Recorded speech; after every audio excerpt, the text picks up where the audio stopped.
ముచ్చట్లు రాజన్న ముచ్చట్లు ప్రశాంతంగా ఉన్నది మరి గాలి తమాషను మీద నమస్తే నమస్తే బాగున్నా మంచిగా కొట్టు గిట్టు బందబస్తున్నది. అవునే చెప్పండి అంగడి కొనుక్కున్నావు మంచి మెత్త మంచిగా ఇక సిటీలో కొంటాం కదా హైదరాబాద్లో. సర్పంచ్ ఇప్పించింది. ఏ సర్పంచ్ ఇప్పాడే సర్పంచ్ మా మిత్రుడు దోస్త్ అయినా. అట్లా దోస్తులేనా? అంతే పెద్ద మనిషి కానీ దోస్తు లాగా ఉంటుంది కదా. ఇప్పుడు దర్గా అవునే దర్గా ఉంటుంది. అంటే సర్పంచ్ సంబంధించిందా? సర్పంచ్ అంటే వాళ్ళ తాత ముత్తాతల నుంచి ఉంది అది. ఒక 200 సంవత్సరాల చరిత్ర ఉంటుంది ఈ దర్గాకి. దోసో సాల్ పైలే ఉంటుంది. వాళ్ళు 3వ తరమో 4వ తరమో వీళ్ళు. బాగున్నది అయితే. అయితే సర్పంచ్ దగ్గరికి వచ్చిన మరి పోతున్నా సర్పంచ్ మాట్లాడే ఉంటాడు. సార్ ఉంటాడా? ఉంటాడు. ఎటువంటి వ్యక్తి? చాలా మంచివాడు. ఇక మన చెప్పుకున్నాను దోస్తాని కాదే. ఇప్పుడు నేను ప్యూర్లో హిందువును, సర్పంచ్ సాబ్ ముస్లిం. అవును కరెక్ట్. నేను ఇక్కడికి వచ్చినంటే మంచోడు ఉంటున్నా వస్తా. ఇప్పుడు కొందరు పడన వాళ్ళు ఏం చేస్తారో హిందూ ముస్లిం కొట్లాటలు అది తీసుకొచ్చి పెడతారు మన తెలంగాణలో. ఎవడో ఢిల్లీలో బొంబాయిలో ఉన్నోడు కొట్లాట పెడతారు. కానీ ఊర్లో ఉన్నోడికి కొట్లాటాలు ఉంటాయి. అవన్నీ ప్రేమ వాకాలు ఉంటాయి. అన్న తమ్ముడు మామ కాక ఈ మాటలు ఉంటాయి. మొత్తం అలాంటి నీకు వ్యక్తి మంచి ఉంటాడు కాబట్టి నేను ఇక్కడ దాకా వచ్చి మాట్లాడుతున్నా. లేకపోతే నేను రాను కదా. ఎందుకు వస్తా? పని చూసినావా? ఏ పని కలుద్దామని వచ్చిన. సిటీలో ఉంటాను నేను. నేను రాత్రి వచ్చిన. కలవనికి వచ్చిన. ఒక చిన్న పని ఉంటే మాట్లాడిపోదామని వచ్చిన. పోతాం మరి లోపలికి. సరే వెళ్ళండి మాట్లాడండి. ముచ్చట పెట్టండి. వ్యక్తిగతంగా మంచివాడు, మనిషి కూడా మంచివాడే. పనులు బందోబస్తు చేస్తారు. 100% పని చేస్తారు కాబట్టి సర్పంచ్ అండి. పని చేయకపోతే సర్పంచ్ కాకుండా ఇంతకుముందు చేసిండా? ఇంతకుముందు చేయలేడు, ఇప్పుడే ఫస్ట్. ఇక అవన్నీ ముచ్చట పెడతాను. మాట్లాడనా? సరేనా? ఏ తాగి నాకు ఇప్పుడు నేను అట్లాంటి ఓన్లీ చాయ్ వరకే. నేనే 60 సంవత్సరాలు ఉన్నా. అట్లా అబ్బా అట్లా మంచి 60 మన్మరాలు మంచిగా. వాళ్ళకి ఏం అలవాట్లు ఉంటాయి కదా. ఓన్లీ తిండి పని అంతే. అట్లాంటప్పుడు రోగం మంచిగా ఉంటుంది, ఆరోగ్యం బాగుంటుంది. ఇంటి చుట్టూ మొత్తం చెట్లు ఉన్నాయి, మంచి గాలి. ఏది అవసరం లేదు అవసరం. చిన్న కొడుకు MD. నేను పోతాం మరి మాట్లాడి సూర్య సభ్యులే. ఇక ముందుగా అందరు క్షేత్రులు ఏం రాదన్నా ముషి ఖుషి ఎక్కడ పోయినట్టులే. ఇప్పుడు ఒక స్పెషల్ అయిన ఊరికి వచ్చిన వాళ్ళు. ఏ ఊరు అంటే మన మెదక్ జిల్లా రేగూడ మండలం. ఇక మండల సర్పంచ్ మేడం పేరు వచ్చేసి పర్వీన్ సుల్తానా. ఈ అన్న పేరు వచ్చేసి చోటుబాయి. ఎట్లా పేరుగా చోటుబాయి అంటే కథ మన బస్ స్టాండ్ కాడ దిగంగానే చోటుబాయి కారు కిదరా అంటే కథ ఇక చేయబడుకుందాం అసలు పోరాడైనా కానీ గంత మంచి పేరు ఉంది మన. దాదాపు 30 సంవత్సరాలు రాజకీయం చేస్తున్నాడు. ఇక ఫస్ట్ నుండి ఏంది మన యూత్ కాంగ్రెస్ అధ్యక్షుడు ఇప్పుడు చాలా మంది చేస్తున్నారు. ఇంక ఇవన్నీ నేను చెప్పుడు కంటే అన్నతో ఇందామండి. ఇక ఇట్లా రాజకీయంలోకి వచ్చాడు, కుటుంబ సభ్యులు ఏంది. ఇక బయట కూడా ధరలు చూసిరుగా చూపెడితే ఇంతకుముందు ధరలను అన్నతో మాట్లాడి చూడండి. దాదాపు 200 సంవత్సరాల క్రితం ధరగానట. ఇక మళ్ళీ కూడా రేగోడు స్పెషల్. రేగోడు ఊర్లోనే పేరు ఉన్నది, ఇక దాని అర్థం ఉన్నది. ఇక అవన్నీ నేను చెప్పుడు కానీ అన్న బాగా చెప్తాడు మనకంటే. మేడం నమస్తే. అంగే మంచిగా చేసినావి కడక్ చేసి ఉన్నది మెత్తగా ఉన్నది. లీడర్ అంటే ఎంత ఉన్నది అంగిలే కనిపిస్తున్నది. లీడర్ అంటే తెల్లంగి ప్రజలకు తెల్లంగి మన పెద్ద సార్ చెప్తారు ఎప్పటికి నల్లపడి తెల్లంగి. ఇక నేను కూడా అందుకని తెల్లపడలేసి వస్తాను. మీ దగ్గరికి వస్తాను. అందరికి పొద్దులేసి సర్పంచ్ దగ్గర తిరుగుతాను. అందుకని నేను కూడా తెలంగాణ వస్తాను. తెలంగాణ పాష. ఇక అయితే మీ దగ్గరికి వచ్చి ముచ్చడి నీకు మరి సూర్యత ముచ్చట మేడం జరా నేనంటే మీ గురించి తెలుసుకొని వచ్చిన. మీరు మరి మా వ్యూవర్స్ చెప్పాలి మీ గురించి. నమస్తే. రేగూడ మండల్ సర్పంచ్ పర్వీన్ సుల్తానా, మెదక్ జిల్లా. రేగోడు గ్రామ పంచాయతీ రిజర్వేషన్ మహిళ రావడం వల్ల మహిళా రిజర్వేషన్ కొరకు నా భార్యను సర్పంచ్ నిలబెట్టి మహిళా రిజర్వేషన్ అంటే రేగోడు గ్రామ పంచాయతీలో మహిళా రిజర్వేషన్ రావడం వల్ల నా భార్యను సర్పంచ్ నిలబెట్టి గెలిపించుకోవడం జరిగింది.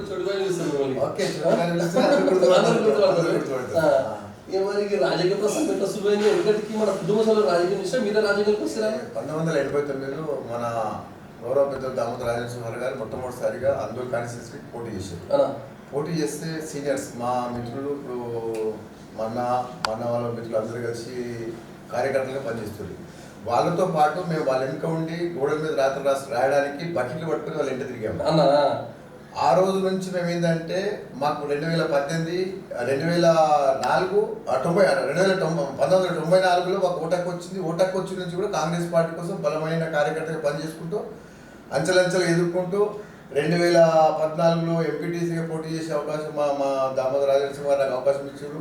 2019లో కూడా అవకాశం ఇచ్చారు. 2 సార్లు కోఆప్షన్ కూడా అవకాశం ఇచ్చారు. ఒకసారి కోఆప్షన్గా పనిచేసిన 2025లో సర్పంచ్గా నా భార్యను గెలిపించుకోవడం జరిగింది. నువ్వు మరి ఎంత చదువుకున్నావు? నేను ఇంటర్మీడియట్ చేసిన 12 ఏడా శంకరంపేట చేసిన పాస్ అయినా ఒకేలేనా? పాస్ అయినా. షాది ఎప్పుడు చేసుకున్నావు మరి మేడం? 2002లో అయింది. 2002 అంటే పెద్దలు చూసిన సంబంధం కూడా ఇట్లా ప్రేమించి చేసుకున్నావు? మా మేనత్త కూతురు దగ్గరనే ఇక మేనత్త కూతురు. అట్లనా? మీరు అన్నదమ్ములు ఎంతమంది? మేము ముగ్గురు మన మన నంబర్ ఎంతను? నాది 3వ నంబర్. అన్నలు అన్నలు 2 పెద్దోళ్ళు. ఒక ఆయన జమదార్ ఉన్నాడు, ఒక ఆయన ఏమో ఆయుర్వేదిక్ వైద్యుడు పనిచేస్తాడు. అచ్చా ఇక్కడ ఇక్కడ ఇంతకుముందు చూసా అన్ననే ఆయననే బయట మాట్లాడినా? బయట మాట్లాడే ఆయననే. రెండారా? పెద్ద ఆయన. ఇక అన్న పెద్ద ఆయన. అచ్చా రెండారా జమదారేమి? మరి మీకు ఎంతమంది పిల్లలు? నాకు 2 కూతుర్లు. వాళ్ళు ఏం చేస్తారు? 2 కూడా బి ఫార్మసీ ఫైనల్ ఇయర్ అవుతుంది. అంతా సెట్ అయ్యి అయితే ఒక కూతురు పెళ్లి కూడా చేసినావా? నా అల్లుడు మేనల్లుడికి ఇచ్చిన, అంటే నా అక్క వాళ్ళ కొడుకు దగ్గర ఇచ్చిన. ఆయన కూడా మెడిసిన్ అయిపోయింది, పూర్తి చేసాడు. పీజీ కోసం ప్రిపరేషన్ అవుతాడు. అచ్చా ఇక పిల్లలు ఇద్దరు బి ఫార్మసీ. 2 పిల్లలు బి ఫార్మసీ ఫైనల్ అయింది. అచ్చా ఇక అందుకే 24 గంటలకి ప్రజలు ఉంటారు. ఇది ప్రజాసేవ చేద్దామనే ఆకాంక్ష మొదటి నుంచి బలంగా. అయితే నేను ఎప్పుడో ఒక రోజు సర్పంచ్ కావాలనే కానీ పదవులు అనుభవించాలనే కానీ బలమైన ఆకాంక్షతో నేను చేస్తున్నాను. ఈరోజు నా గ్రామ ప్రజలందరూ కూడా నాకు సహాయ సహకారంతో, నా దగ్గర డబ్బులు లేకుండా నా చుట్టుముట్టిన ఫ్రెండ్స్ అందరూ సహాయ సహకారంతో నాకు సర్పంచ్ గెలిపించుకోవడం జరిగింది. అంటే గతంలో కూడా పోటీ చేసాం సార్? గతంలో 2014లో ఎంపీటీసీ చేసిన, 2019లో సర్పంచ్గా పోటీ చేసిన, 2025లో మళ్ళీ సర్పంచ్గా పోటీ చేయడం, ప్రజలను ఆశీర్వదించడం, ప్రజలను గెలిపించడం, ఈరోజు ప్రజాసేవ చేయడం కోసం నన్ను గెలిపించడం, ప్రజల మన్నలను పొంది ప్రజల సేవ కోసం ఖచ్చితంగా పనిచేసి చేద్దామని ఆలోచన ఉన్నాను. ఇది మరి ఫస్ట్ కాంగ్రెస్ వేరే కార్డు వేయలేదు, వేరే కార్డు వేయలేదు, వేరే పార్టీకి పనిచేయలేదు. ఎందుకు ఎట్లా మరి? అని మా కాంగ్రెస్ అంటే అంత బలమైన అభిమానం. మా నాన్నలు తమ్మాల నుంచి కూడా కాంగ్రెస్ కోసం వాళ్ళు ఓటేసి కాంగ్రెస్ కోసం పనిచేసారు. రాజకీయాల వాళ్ళ కేసీలకి ఎవరు పనిచేయలేరు, కానీ రాజకీయాల కేసీలకి మేము వచ్చినాం. మా అన్న సీనియర్ గా ఉండి ఆయన పనిచేసారు. ఆ తర్వాత ఆయనతో పాటు మేము అదే పార్టీలో కొనసాగుకుంటూ వచ్చినాం. ఆయన ఉద్యోగరీత్యా ఉద్యోగం దొరికిన తర్వాత బయటకు వెళ్ళిపోయాడు. మరి గతంలో 10 సంవత్సరాలు మనకి కేసీఆర్ సార్ ఉండే కదా, మరి సుతుముకులతో టాసం ఎట్లా మమ్మల్ని టచ్ చేస్తూ లేరట. కాంగ్రెస్ పార్టీకి స్ట్రాంగ్ గా ఉన్నాం కాబట్టి మమ్మల్ని టచ్ చేస్తూ లేరట. పునాది ఇక్కడ కాంగ్రెస్ పార్టీ గట్టి పునాది. మా సీనియర్స్ తోటి కూడా మేము మంచి అవినాభావ సంబంధాలతో మేము పార్టీని ఎంతో బలోపేతంగా ఉంచడం. ఆ రకం ఉంచడం వల్లనే మాకు ఈరోజు ఈ గౌరవం దక్కింది. అయితే మాటల వాళ్ళు మర్చిపోతుంది. ఈ రేగోడుకు ప్రత్యేకత పేరు ఉన్నదంట, అర్థం ఏందన్నా? దీనికి ఒక ప్రత్యేకత ఏంటంటే మా దగ్గర ఇత్తడి సామాగ్రి చేస్తారు. రేయిం బగలు రాత్రి బగలు ఏంటంటే ఇత్తడి సామాగ్రి తయారు చేస్తారు కాబట్టి దీనికి ఒక రే గోడ్ అంటే రేయిం బగలు. అచ్చా రేయిం బగలు. రేయిం బగలు అంటే ఇత్తడి సామాగ్రిని ఉత్పత్తి చేస్తారు అనే ఉద్దేశంలో ఇది రేగోడ్ అనేది రేయిం బగలు అల్లే ఉంది ఆ పేర్ల. రేగోడ్ అంటే రేగోడు రేయిం బగలు. రాత్రి పగలు కష్టపడి అన్ని కులాల వాళ్ళు కూడా అన్ని కులాలు అందరూ కూడా పనిచేస్తారు. ఇత్తడి మీద బాగా ఫోకస్. రేగోడ్ అంటే రాష్ట్రంలో ఒక తెలంగాణలో ఒక ప్రత్యేకమైన రేగోడ్లో బీర్లు తయారు చేయడం కానీ ఇత్తడి బిందెలు కానీ అన్ని రకాల ఉత్పత్తులు కూడా రేగోడ్కు ఎక్కడి నుంచో దూరం నుంచి ఇక్కడ పక్కన కర్ణాటక నుంచి మహారాష్ట్ర నుంచి వచ్చి రేగోడ్ నుంచి తీసుకొని పోతున్నారు. ఇంకోటి కొట్లాట కూడా పేరు ఉంట కదా, కొట్లాటలు ప్రతి గ్రామాలు ఉంటాయి. దాన్ని కొట్లాటలకు సమస్యలు ఉంటాయి, ఏదైనా గ్రామాల సమస్యలు ఉంటాయి. కానీ ప్రత్యేకత ఇత్తడికి తెలంగాణలో ప్రత్యేకత. హైదరాబాద్ లో కూడా రేగోడ్ అంటే గుర్తుపట్టారు. మరి ఎచ్చగెలకి నీకు కోరిక దగ్గర రానికి అవకాశం వచ్చింది మేడం నుండి. మహిళా రిజర్వేషన్ అవడం వల్ల మేడం నిల్చోబెట్టినాం మన రేగోడ్లో. మరి సర్పంచ్గా పోటీ చేస్తాం, ఇంటికి ప్రచారం చేస్తాం కదా, ఆ సమయంలో ప్రజలు ఏ విధంగా స్పందించడం, నీకు ఏం సమస్యలు చెప్పినావా? రాజన్న ఏమున్నది, ఇంటింటికి పోతుంది. పోయినాక ఏమైంది, సర్పంచ్ గతంలో 2 సార్లు పోటీ చేసి నష్టపోయినావు, ఈసారి నీలాంటి వాడిని గెలిపించాలి, నీలాంటి సర్పంచ్ కావాలని చెప్పి ప్రజలు కూడా ఏంటంటే ముందుకొచ్చి నాలాంటి వాళ్ళని గెలిపించడం కోసము కార్యకర్తలందరూ బలంగా కష్టపడి నా కోసం పనిచేసి గెలిపించడానికి కృషి చేశారు. ఒకటి ఇంటింటికి పోతే కూడా ఎలాంటి స్పందన అంటే ఒక్కసారి నీలాంటి సర్పంచ్ చేయాలి, ముక్కుసూటిగా మాట్లాడుతూ ముక్కుసూటిగా వివరిస్తూ అనే కాన్సెప్ట్ నేను సర్పంచ్ ఎదురాలనుకుంటూ జనాలు ఆ రకంగా నన్ను గెలిపించడానికి కూడా చేశాను. మరి సమస్యలు చెప్పినప్పుడు సమస్యలు ఇప్పుడు గ్రామ స్థాయిలో ఉంటాయి కదా, సర్పంచ్ హోదాలో గ్రామ స్థాయిలో ఎలాంటి సమస్యలు ఉంటాయి? డ్రైన్స్ కానీ, లైట్స్ కానీ, మన సైడ్ క్లీనింగ్ కానీ ఏదైనా ఉంటే చిన్న చిన్న సమస్యలు ఉన్నాయి. ఆ సమస్యలను ఖచ్చితంగా నేను మేనిఫెస్టో లాంటి మౌత్ మేనిఫెస్టో మీకున్న సమస్యలు తీర్చే బాధ్యత రాతారు. 5 సంవత్సరాలు మీకు సేవ చేయడం కోసమే నేను ఉన్నా అని చెప్పి వాళ్ళకి మాట ఇచ్చిన. ఆ మాట కోసం నిరంతరము వాళ్ళ కోసం పనిచేసి సమస్యల పరిష్కారం కోసం కృషి చేద్దామని ప్రతి అనునిత్యం మార్నింగ్ 7 నుంచి ఈవినింగ్ 9 వరకు నేను ప్రజల్లో ఉంటా, మనుషులకు అందుబాటులో ఉంటా. ఏదున్నా ఏడుకున్నా నేను ప్రజల కోసం పాటుపడి ప్రజలకు సేవ చేయడం కోసం వచ్చిన అనే ఆలోచనతో ముందు పోతున్నా. అయితే మాట్లాడుతాం ఖరా మాట చెప్పదు నాకు, ఖరా మాట చెప్పాలి. ఎలక్షన్లో ఖర్చు ఎంత వచ్చిందమ్మా మన ఇప్పుడు ఖర్చు పెట్టడానికి మన డబ్బులు ఉంటాయి కదా, ఉన్నాయని గతంలో అయిపోయింది. ఇప్పుడు పట్టడానికి ఏమి లేవు. నిజానికి సర్పంచ్ నామినేషన్ ఇద్దామన్నప్పుడు నా దగ్గర 10,300 ఉంది.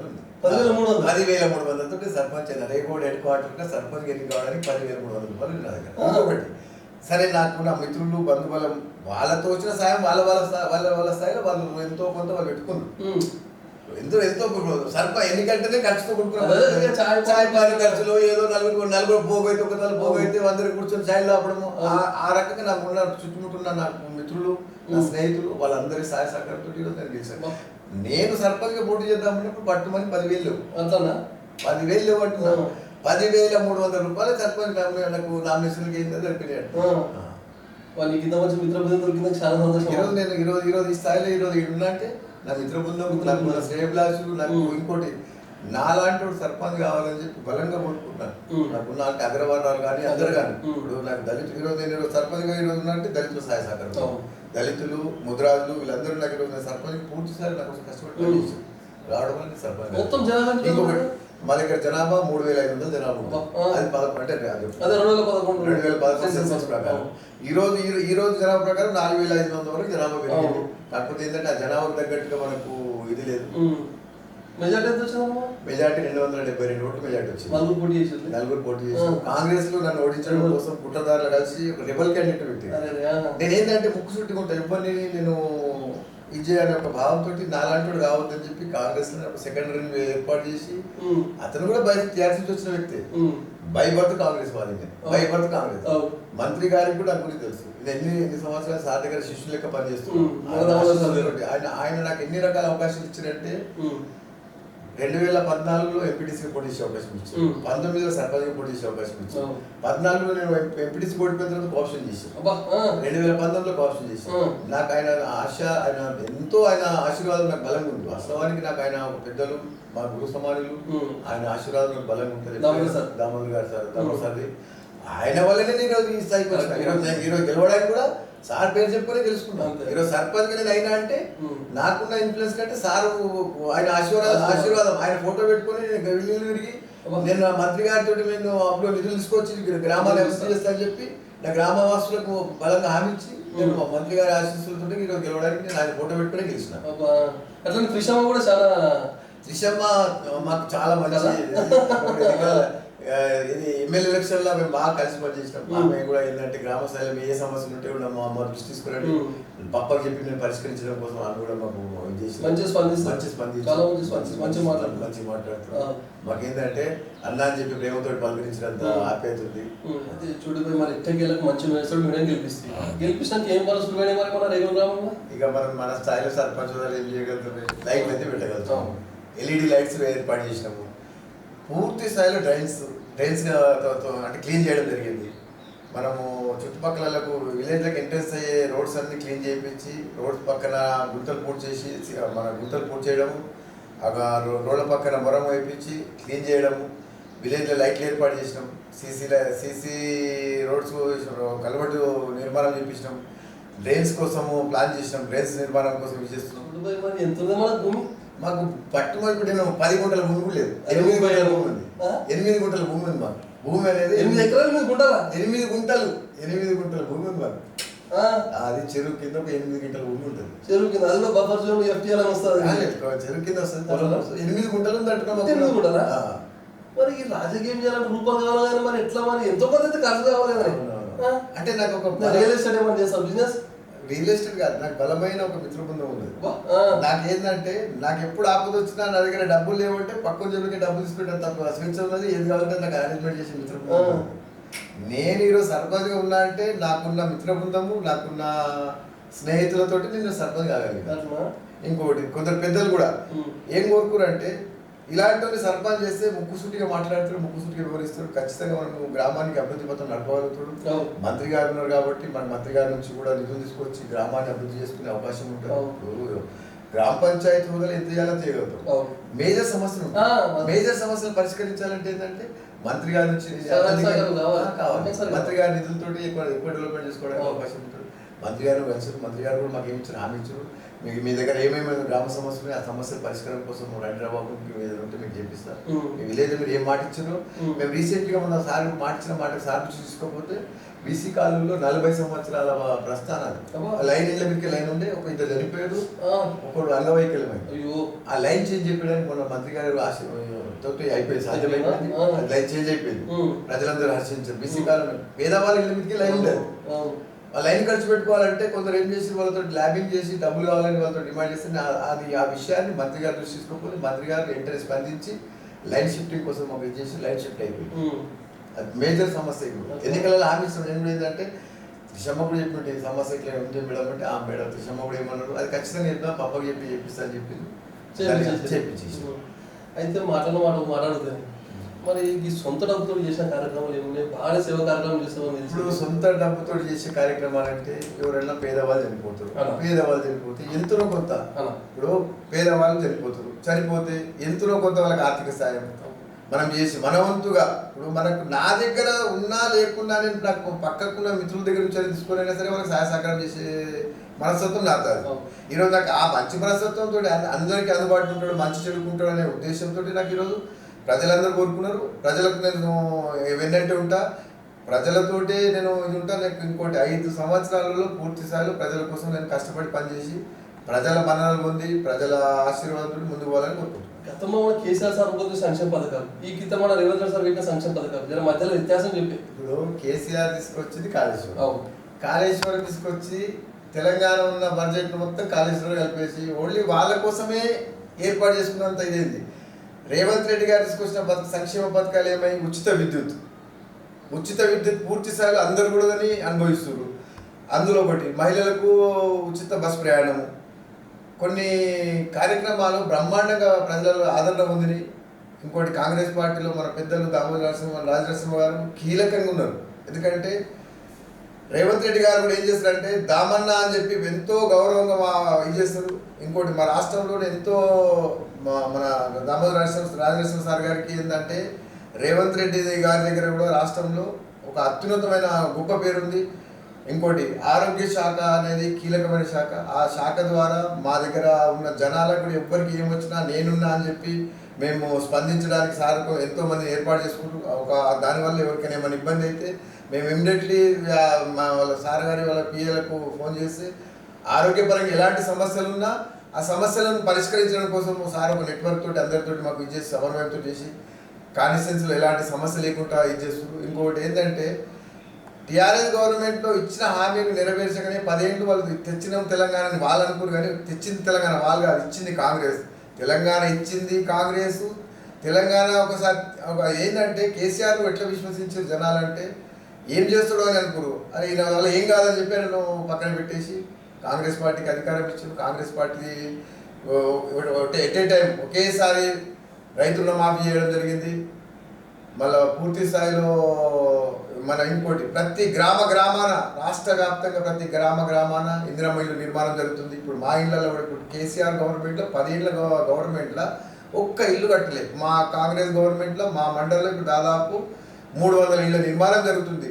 అది కూడా మా విలేజ్లో కూడా ఏంటంటే 40 ఇళ్ళు పూర్తి చేసుకుంటున్నాయి. ఇప్పుడు ఇందిరమ్మ ఇల్లు రావడం వల్ల పేదల కళ నెరవేరుతున్నది.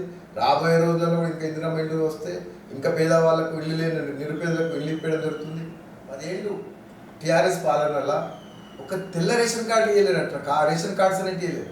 కాంగ్రెస్ గవర్నమెంట్ వచ్చిన తర్వాత పేదలకు లేని పేదలు ఎంతోమందికి తెల్ల రేషన్ కార్డు ఇవ్వడం జరిగింది. 500కి ఉచిత రేషన్ మన ఇదేంటి సిలిండర్ ఇవ్వడం జరుగుతుంది. అయితే మరి పొయ్యంలో మాట్లాడుతాను మరి ముందు ముందు మన రేగోడు గ్రామంలో చేయబోతున్న కార్యక్రమం ఉన్నాయా? రేగోడ్ గ్రామంలో ఏమున్నాయంటే పూర్తి స్థాయిలో గ్రామాన్ని ఏం చేస్తున్నామంటే పాత 40-50 సంవత్సరాల కింద నిర్మాణం చేసుకున్న సైటెన్సీ ఉన్నాయి. ఎవరు వచ్చినా ఆ దాని మీద ఖర్చు పెట్టరు, కానీ కింది స్థాయి నుంచి దాన్ని కంప్లీట్గా తొలగించి డ్రైన్స్ కావాలి. నా గ్రామంలో ఏంటంటే కొత్త కాలువలు ఏర్పడ్డాయి. కొత్త కాలువలలో సైటెన్స్ లేకపోవడం వల్ల ఆ మోరి నీళ్ళంతా రోడ్డు పైన ప్రవహిస్తున్నాయి. రోడ్డు పైన ప్రవహించి దుర్గంధంగా జరుగుతుంది. సీసీ డ్రైన్స్ పూర్తి స్థాయిలో నిర్మాణం కొరకు గ్రామ పంచాయతీ నిధులతో ఎంతవరకు జరుగుతుందో ఆ నిధులతో చేసుకుంటూ, ఆ నిధులు సరిపోకపోతే మంత్రి గారి దృష్టికి తీసుకుపోయి మంత్రి గారితో నా విలేజ్కు ఎక్కువ నిధులు తీసుకొచ్చి ఆదర్శవంతమైన గ్రామంగా తీర్చిదిద్దే విధంగా కృషి చేస్తే ముచ్చట పెట్టి జర 2 ఇడ్లీలు పెట్టామనుకో, టిఫిన్ దీనికి బస్సు కొలికేస్తాం, మంచిది రాజా, నా తెప్పిస్తాను. సరే సరే.